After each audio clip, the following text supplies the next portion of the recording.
बड़ा दिल आई मदीने दी खाक हो वञा, हर ऐब हर गुनाह को लू पाक हो वञा।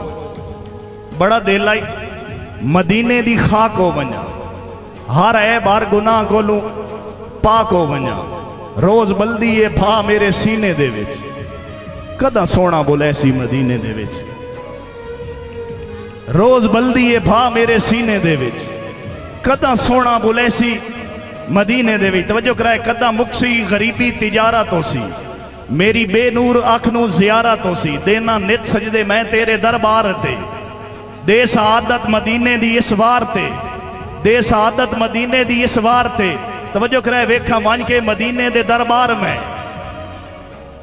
चुम्मा रज के मुहम्मद दा दरबार में। अखी रोमन बदन मेरा तर हो वंजे, मदनी दे कदमां विच मेरा घर हो वंजे। मैनू मिट्टी दा जरा बना मालिका, दर बदर मिर्च मदीने रुला मालिका। ठोकरा मैन कबूल इन मदीने दियां, हर अख आले ते हर नबीने दियां। वत बेशक हयाती ते छोत आ वंजे, मैं मदीने होवां मैनू मौत आ वंजे। वत बेशक हयाती ते छोत आ वंजे, मैं मदीने होवां। बिस्मिल्लाह मेहरबानी, मैं मदीने होवां मैनू मौत आ। ए यार मैं कागज वाला सिपाही भी नहीं, मैं इनू लुकावां कि नवे शेर आ। मेरा दिल आई तुहानू सुणावण ते गल्लां कर। तू तेरा हक बनता है पर इतनियां सारियां ना कर। थोड़ा जिहा जाग, थोड़ा जिहा होर अगर जाग सो तो मैं पता चस आ वैसी गल्लां कर। तू तेरा हक बनता है पर इतनियां सारियां यार ना कर तो आख सकते हो ना।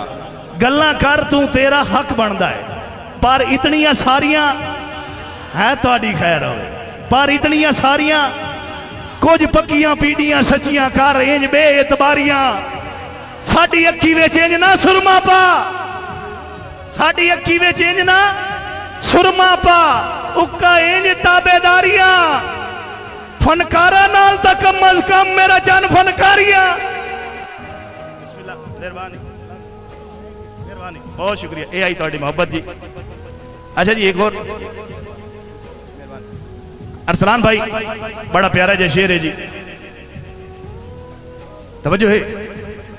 नवे नकोर 0 मीटर 3 शेर सुनावा तो मन वैसो मैं शायर हाँ मैं। चलो ताड़ी मार। ओ ना एक बाबा बैठा ही, नवी नवी मेट्रो बस चली ना, एक सरगोदे का जट बह गया, अगू एक नवा नरोया शादीशुदा जोड़ा बह गया। ओ ना थोड़ी जी बस चली ना तो जानू मैं थक चुकी हूं। सका मैं सदके वन्या कि तू थक गई? सका मेरे सिर नू बड़ी पीड़, उस दे मत्थे नू चुमे ओदे सिर दी पीड़ लै गई। थोड़ी जी गड्डी होर चली ना सका जानू मैं अब बहुत थक चुकी। सका हुण की बने?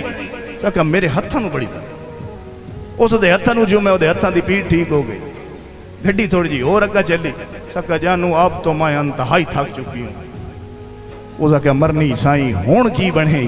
सका मेरे पैरों नू बड़ी दर्द, उस दे पैरों नू चुमे ओदे पैरों की पीड़ ठीक हो गई। जट बोल उस आख्या पुत्रा सच्ची सच्ची गल दसें बवासीर दा इलाज भी कर लेना है।